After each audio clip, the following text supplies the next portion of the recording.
they say when you're going to a meeting, when you're on time, you're actually late. So you need to be early for a meeting. So be there on time. If your meeting is 1 o'clock, be there at 1 o'clock. It's even more important when you do it online, because if it's a coffee shop, somebody can still drink a cup of coffee and wait for about 5 or 10 minutes for you if that happens. But online, it's somebody's actually sitting at the watching at the screen and sitting there for 5 or 10 minutes, which is a very good point. And especially with mobile phones, you can very easily drop the screen like from year to year. And I've done it as well when I'm on my mobile phone sometimes, and it's actually very annoying for the other person. So it's even more important now with doing online meetings that you actually focus on that specific person that you're speaking to. But I found as well, like you said, you recording the client meetings. I found that it's a good replacement for minutes of the meetings. The other thing that's on here as well is your actual whiteboard. Something that I really like about. So I use it quite often when I'm doing my presentations. So if I share my screen, then you can see over here. The thing that I found was actually better is actually do a generic automatically ID creation. And then from there, every time you create a new meeting, the ID actually changes. So then you can log in, and if Heinrich needs to come up after this meeting, he can only come onto that meeting if I actually or see me actually when I get in that specific ID room. Yeah? So, and then lastly, what we've done today as well, you can live stream this specific meeting through Facebook. I think Workplace is also part of Facebook thing, and then also YouTube. I think there's two things. If you have bigger type of meetings where maybe you've got 10 people or 12 people on a meeting, is to assign one person to be the driver of the meeting itself. And then the second thing is to have somebody on standby for technical support. Thank you for watching. Just a quick reminder to grab your gift pack for entrepreneurs in the link below. It's a gift pack for entrepreneurs to the value of 57,000 Rand, free of charge. All you need to do is activate it. Part of that gift pack for entrepreneurs is a voucher of 3 months for 3 months free accounting services from a company, Dryk Holdings. All you need to do is activate the gift pack voucher in the link below, and we will in contact with you as soon as you've done that. We need to maybe move on to some of the more practical items on Zoom. I know both of us use Zoom for a lot of financial statements, like you mentioned as well. So sharing that. So, but we obviously can't do that today. But I think sharing if you're busy with the talk and you just want to share a specific website and what's going on the website, it's very easy to just share that. Or you might, the old whiteboard that you would have in your boardroom or notepad can very easily be replaced by with a whiteboard function on Zoom. So I'm going to quickly go. I think let me quickly do the whiteboard function, and then I'm going to hand it over to Heinrich as well, and to give us some sharing of documents, etc. as well, if that's okay with you, Heinrich. Yeah, no problem. So basically on Zoom, let me just go back quickly again. So on Zoom, if you're on the app and if you're familiar with the app, there's actually a share screen right at the bottom. It's like a big green button. And when you push that button, it allows you to share a lot of variety of items. So the items that you actually, and that Heinrich will actually show us in a moment, would be the items that you already opened up before the meeting. Like Heinrich said, make sure you open up all the documents that you want to show before the meeting, and that you don't start looking for that.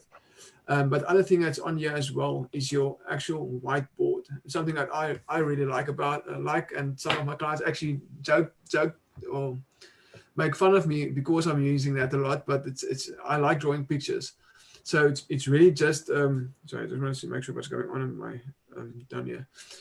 So you can have a drawing, so you can start drawing whatever you want to draw. You can text in here, having a Zoom meeting. So it's a lot of things that you can do on this whiteboard if you want to start explaining and draw some pictures for your clients. And then obviously you can erase or whatever you want to do. So a very great example. And what's also nice of this is once you've done with this, I've done a lot of explaining for clients on this whiteboard. And once I've done that, there's actually a button that I'm sure a lot of you can see it if you're on a bigger screen, but there's a save button. So you can actually save the white screen and the drawings that you've done and the explanations that you've done.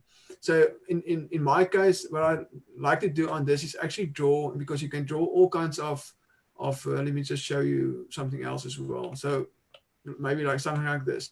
So I would draw, if the client needs to look at a new structure of companies, I would draw up the whole structure through this whiteboard, and you can actually print that afterwards, and you can save that and again make that part of your minutes of the meeting with your clients. So yeah, from my side, I think that's a very great tool that I really like of using. And like Heinrich said as well, definitely the sharing of documents and financial statements as well. So I'm done talking. Heinrich, show your magic as well, please. Yeah, so what I use Zoom quite often for, because obviously I've got a YouTube channel as well, so I do a lot of tutorials and stuff on software systems. So I use it quite often when I'm doing my presentations. So if I share my screen, then you can see over here, so there's actually the talk that I did on virtual meetings, because if I can get it started, so I would actually go through my slides like this while I'm busy recording the meeting. So I will tell the people with virtual meetings, before you start the meetings, make sure that your software works properly, your video and sound, that the camera position is anchored is right. So we'll talk about all those things just now, but this is something or function that I use quite a bit when I'm using Zoom. It's just to be able to share the screen, and if you do need to find a document, you can just exit that screen and you can just go to Excel or whatever the document is that you want to use, and then you can just open it up from there, and you can type over here like same as you would do for a normal client meeting, and you can sit and discuss spreadsheets and stuff like that. So this is a really handy tool to use, is that function to be able to share your screen with others. Yeah, I think that's a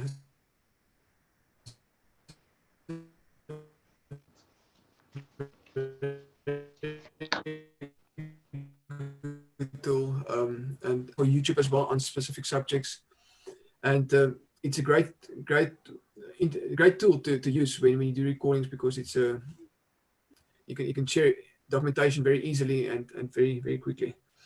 I think one thing that I've got on my list is when you register for Zoom online, you are given a specific ID number, that when you want to do quick videos, people can actually use that ID and log into that account.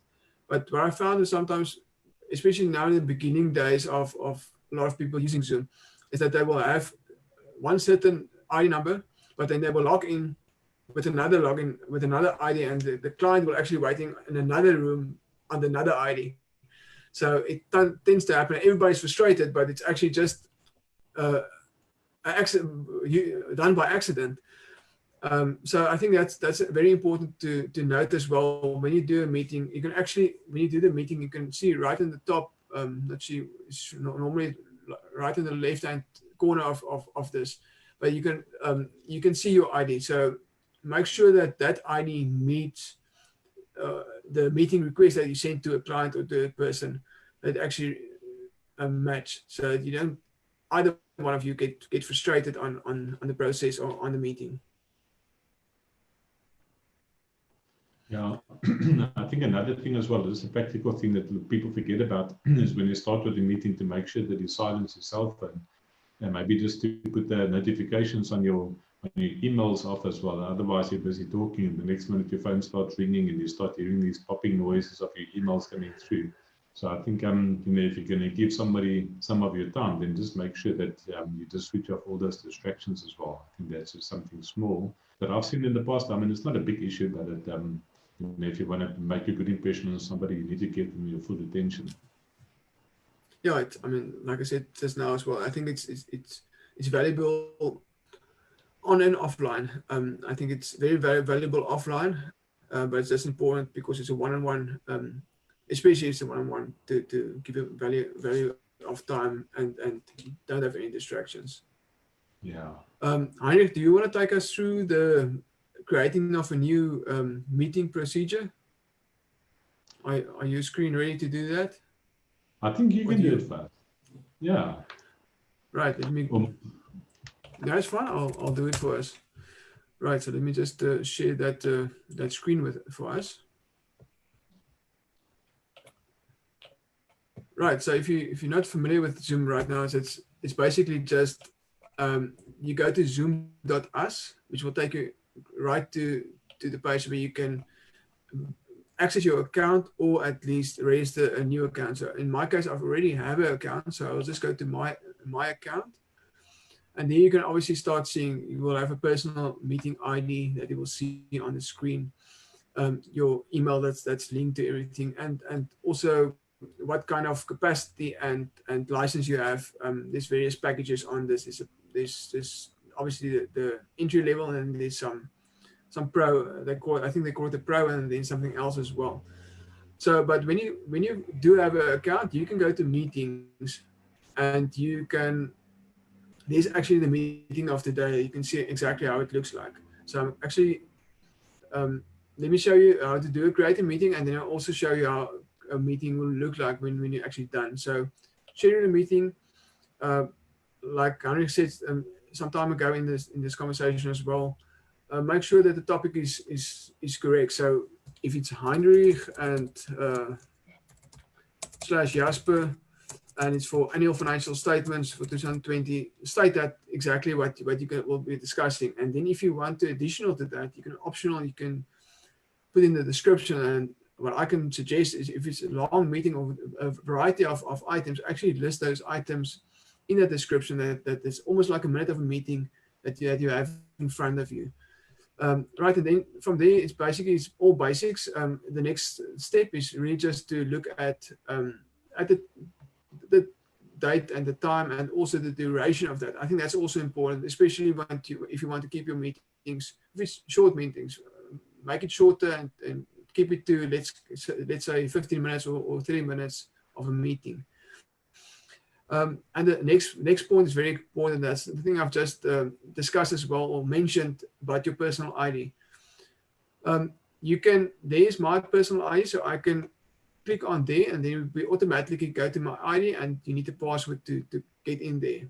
And that's a very important point. It's not part of this explanation now, but it's very important to have that password, because what happened to me right in the beginning as well, or especially, was I would have a meeting with my personal ID, and then the next person also had the same ID and without a password, and then he actually logged into that same meeting. So then you have like a kind of a weird situation of a current meeting and a new meeting that's on the same time. So very important, put the password in and keep it different.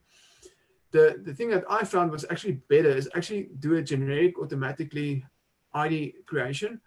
And then from there, every time you create a new meeting, the ID actually changes. So then you can log in, and if Heinrich needs to come up after this meeting, he can only come onto that meeting if I actually or see me actually when I get in that specific ID room.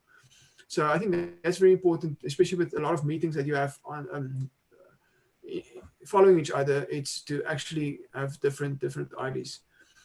Then you've got some additional choices here. Video can host on or off for participants, videos on off, and audio, etc. So that's really just preference. And then obviously you would save the meeting. So in this case, I will cancel this because I actually want to show you the current meeting that I've arranged, that the one that we used this for today. So to edit this, I will actually click on that little topic on the blue screen, and then very nicely done from Zoom is that you can actually sync this right from here onto your calendar. So you can actually send the invite from here to the person that you're having the meeting with.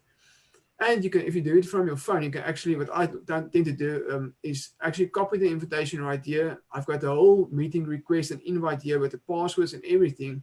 And you can just copy the invitation and add it into your WhatsApp or whatever you want to, however you want to send it to that person. So that's quite a nice way of sending the invite to the person as well, because like I said, there's a lot of people that actually join Zoom on their mobile phone, and then they might not have access very quickly to their specific email, but if they have it on their WhatsApp, they can click on that and it would automatically take you to that specific ID number and invite. So, and then lastly, what we've done today as well, you can live stream this specific meeting through Facebook. I think Workplace is also part of Facebook thing, and then also YouTube, which is quite nice. And then from there, you just send this meeting to whoever you want to send it to. And then maybe just on that note, while I'm on the screen, you can always also do, you will see there's a lot of the recordings I've done. I'm not recording everything, but there's some of the recordings I've done, and it actually stays in a, you can choose to be saved on a cloud, or you can choose to save it on your computer. So the computer is I think with a free version, and the cloud recording is only when you have at least the next level of monthly payment of that. I think it's about 200 Rand a month or something. It might be a bit more with the dollar now, but it's roughly that. So I think that's the main settings on Zoom that I can think of that people need to be aware of. And don't be afraid of Zoom. It's like anything else. It's you're riding a bicycle for the first time, you fall off. When you keep doing it, you getting better with that, and you can start assisting other people by doing that. So just start playing with it. And I think when it goes with all the technology out there, start opening yourself up again for potential of this new technology and new tools that we have available. Because you definitely, there's another thing about lockdown will stop and you will start proceeding with your business as it was. It will always be different and will be different than before the lockdown. And you need to be open yourself you need to be ready and to be open yourself to the new technology and functions. Andrew, sorry, I've almost taken up the whole conversation, so please go ahead. That's fine. Yeah, so something that I just want to mention as well that I use quite often. So the way that Jasper showed now is obviously if you're using the full version of the Zoom program, but if you download the program itself onto your computer, I just want to share my screen so you can quickly see what it also looks like. When you open up Zoom, the program itself, you've got this little work page with only 4 buttons that you can actually work with. At the moment, we are in a meeting, so I cannot show you guys this screen over here. I just want to make sure that it's showing on your side. You can only see. We only see a spreadsheet right now. Yeah, so unfortunately, it's not going to give me allow me to show my screen with you. But if you're on the program itself, you've got this big white block, and then there's 4 buttons on that, and there's a little button over there that says Start Meeting. So as soon as you click that, then Zoom will start up. You can test your microphone and test your video and all that stuff, and then from there, it also generates that same link or that ID and password that you can just take and just WhatsApp through to whoever you want to do the meeting with. But you can schedule meetings from there as well. But I just find that if you want to do a quick meeting with somebody, or if you tell the person, listen, this afternoon, 3 o'clock, I'm going to send you the invite, then you can always just do it straight from there as well. But it's nice to have it on your calendar because then you can obviously do your planning from your side as well. So that's something that I quite often use is just to open up the Zoom app on my computer itself and then just schedule my meeting straight from there or start my meeting from there. I see there's a lot of people joining. Just like I said, just shout out, just say where you're listening from. It's great to have a whole community of people watching, and also give us some of the tips and tools of the trade that you use. And even if it's another program, it doesn't have to be Zoom. If you use another program that works for you, help you, assist you to work remotely, please tell us. I mean, the whole idea of this talk was not for us to obviously to share our information, but also to get feedback from everybody that's listening today, to also to give us their feedback, and we also want to learn from everybody else that can assist us also in growing and understanding the programs and everything better. It's important, like I said, in this time that we actually educate each other and understand standard programs. So. Yeah, another practical thing that I want to mention as well, especially if you're working in a computer with Zoom, is I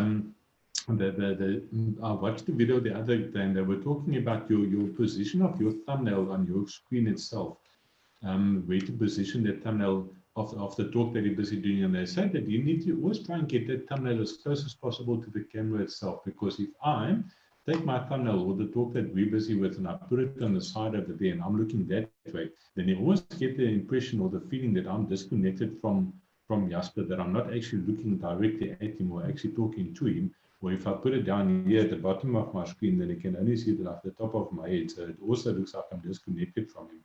So when you do the talk, it's always just to try and move your thumbnail or the screen that you're talking with as close as possible to where your camera is, because then you still get that feeling that the person is actually looking at you while they're busy talking and that it's not looking away or something like that. So I think that's just something small, but it is a mistake that a lot of people do, because now you're looking at the wrong place on the screen. You're actually not looking at the person that you're busy speaking to. So I think that's just a small practical thing that you can do. And I think another thing, because the reality is these type of meetings are going to become more often, or it's going to happen more often. So so I think it's definitely worth it to maybe invest in a decent webcam as well.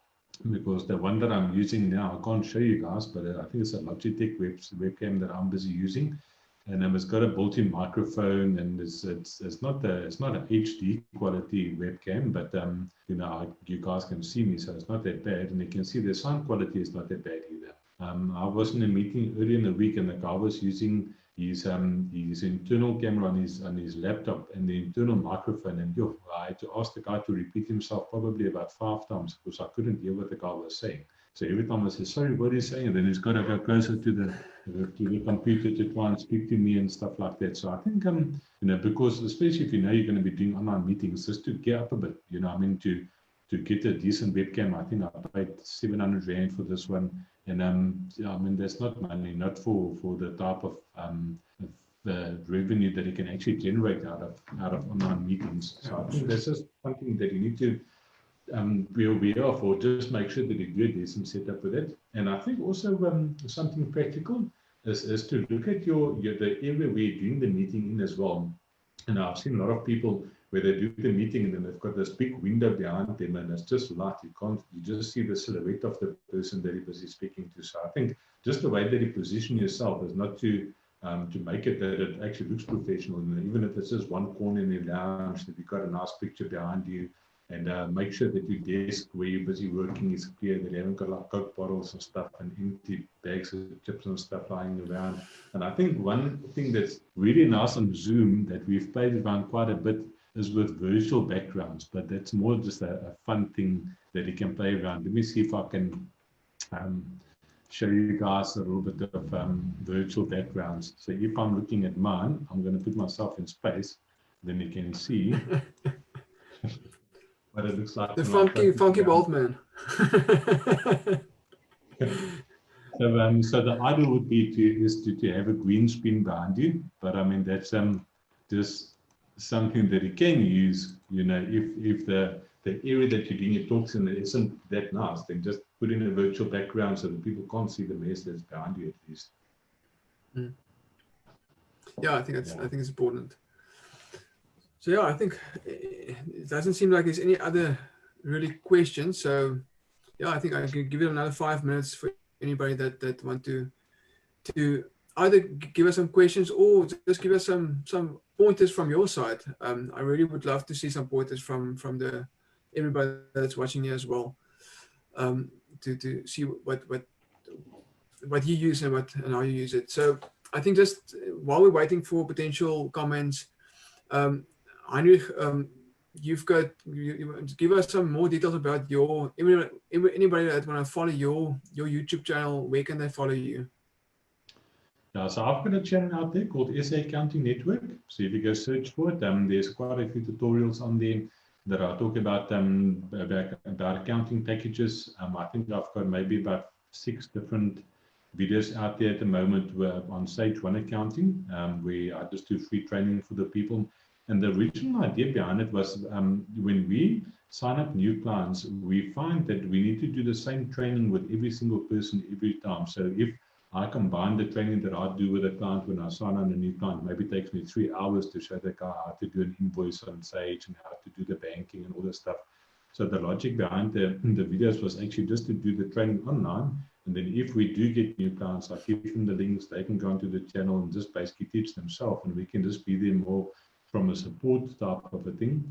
And then obviously now with the whole COVID-19 episode that we're busy going through, I've also found that I'm having the same conversation over and over with all my clients as well. So I decided to do a little bit of the seriously as well. Just on useful information when it comes to the UIF claims and the procedures and different things that, all these loans that they're busy talking about, because so instead of me having to repeat myself 50 times on the same material, I'll just rather record one video on that specific thing, share the link, and if anybody asks me about what do I do to claim UIF, I'll give them the link and say, listen, there's all the information you need. Go watch it. The links for all the forms, everything is on there as well. So I think that's just something that I've used that saved me endless amount of hours in the past couple of years. Yeah. Yeah, So I think we're... Yeah, so I think my motive of my YouTube channel is a little bit different from Jasper, where mine is more the teaching type of the thing, where I actually teach people how to use software and stuff, where I think Jasper's motive with his YouTube channel is more inspirational type of a thing, where they talk about different entrepreneurs, what works for them, morning rituals and stuff like that. And I think both of them's got a place in the market. I think we complement each other with our skills. It's not something that we need to be jealous about and say, oh, but he's also got a YouTube channel and I'm not going to be friends with him. I think that's the wonderful thing, is the world is such a big place. There's so many people out there. We don't realize how many people there actually are. Yeah, like I said in the beginning as well, I think it's more about, I think if you realize that the world there's a world of abundance outside there, you don't need to be jealous about anything. You don't need to be in competition with anybody. I mean, one of my best friends are also an accountant, we don't have to be in competition with anybody. We both are on more or less the same journey, but it's different. It's same but different. So yeah, like I said, my accounting, my YouTube channel is Jasper Basson, Accounting, Tax and Habits, and it's exactly what it's all about. I also take like Heinrich, take a lot of the frequent asked questions, like the COVID right now, like the TAS UIF that we've done yesterday, all those kind of information that people ask us a lot about is actually some of the things that we would do Facebook Lives and put it on YouTube. We would do additional videos apart from Facebook Live and load that onto YouTube. And then also like you mentioned about the habits, and that's the third word in my accounting, tax and habits. So I go and I've been with one of my mentors, Robin Sharma, and I've spent a lot of training with him on various programs, and I just try to give back by implementing and giving feedback on daily habits, morning routines, and being ultimately productive, and just open your mind to new ideas, and just change your thinking. We are grown up subconsciously to believe in certain things without we knowing that, even or noticing that. And when we start opening ourselves up for new ideas, sometimes it's a new idea and sometimes a new project that totally fails, but we open ourselves up for potentially something new, because a new project, even if it fails, it opens up some new ideas and something else, even in your own personality or your own thinking habits. So nothing really is lost in when you start opening yourself up for new ideas and new thinking habits. So yeah, it's like you can see, I think it's like I say, it's similar, but it's not. It's the journey is more or less similar, but we encourage each other a lot. We encourage each other a lot of doing videos every week. Try to do videos twice a week. So it's really, I think it's a good lesson for everybody out there as well to don't be jealous of anybody. Just live your own life. I like the word ikigai. It's that reason for waking up in the morning that's bigger than yourself. And live your purpose and live your passion, and forget about my purpose is not necessarily the same as Heinrich's purpose, even though we might be on the same path. We can rather encourage each other, and we will attract whoever needs to be attracted to us. So yeah, that's not really part of today's Zoom discussion, but it's something from my side that I thought while you were talking about habits, I can share. Yeah. So I think that's about it. There's no more questions or anything. So Heinrich, if there's anything else that you want to say, or I think that's about it. I don't think there's anything else. I'm just going through my notes quickly over here. I think for big meetings, just a last tip is I think there's two things. If you have bigger type of meetings where maybe you've got 10 people or 12 people on a meeting, is to assign one person to be the driver of the meeting itself. And then the second thing is to have somebody on standby for technical support. I think those are the two things, because now, if, let's say, for instance, we've got a big meeting and we have to get 12 people onto Zoom, and one person is batting to get on, and you're the person hosting the meeting, then you have to sit on your cell phone while the other people are busy waiting with you, trying to figure out what the reason is why you can't get onto the Zoom meeting, or don't understand how to enter a password or something. So if you have bigger type of meetings, to have somebody on standby for the technical side, it doesn't need to be an IT specialist, but just somebody that understands how the program works. So if somebody don't know how to get onto the meeting, so they can assist them while you're busy starting the meeting. And then another thing is to have a driver.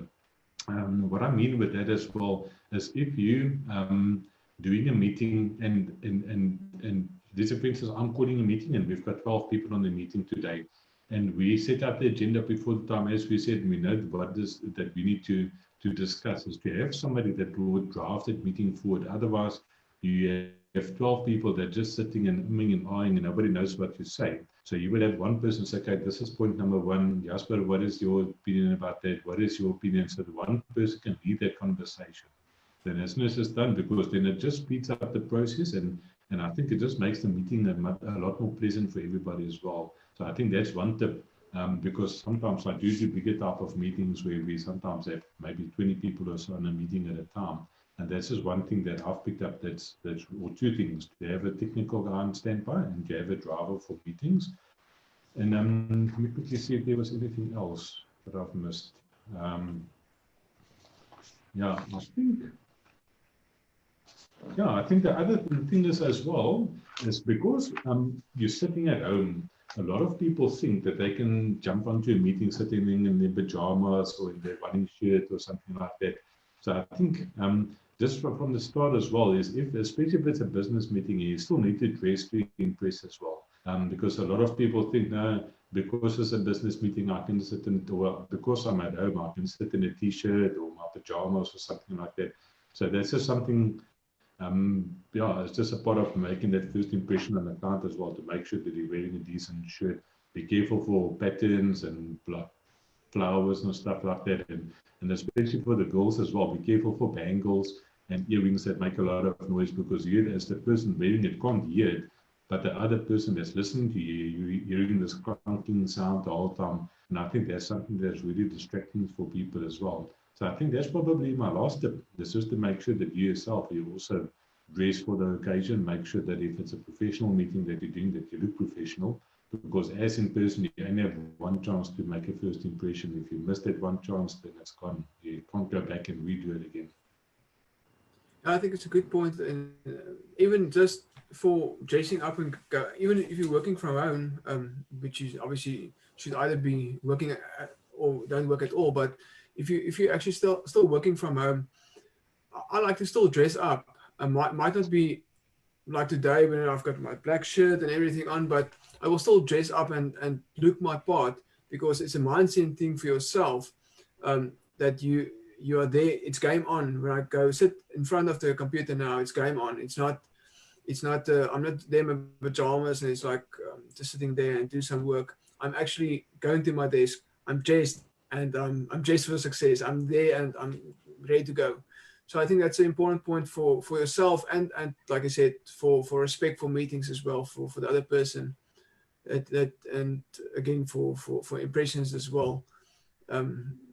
Be dressed and still look your part and be your part, even though you're working from home. Yeah, for sure. Right. No, Thank you very much. I think that's about it. Thank you, Heinrich, for your time today. I know both of us pretty busy with the COVID debt relief funds and the UIF task funds, everything. So thank you for a whole hour of your time and amazing tips on Zoom ethics and tools. So yeah, thank you very much. awesome. Thanks, Jasper. Thanks for having me. Yeah, have a good Thank weekend. Rest well, because next week we start all over again. all over again. And thank you for everyone that actually listened up, and some of the people that gave some comments. Thank you very much. It really helps in the conversation.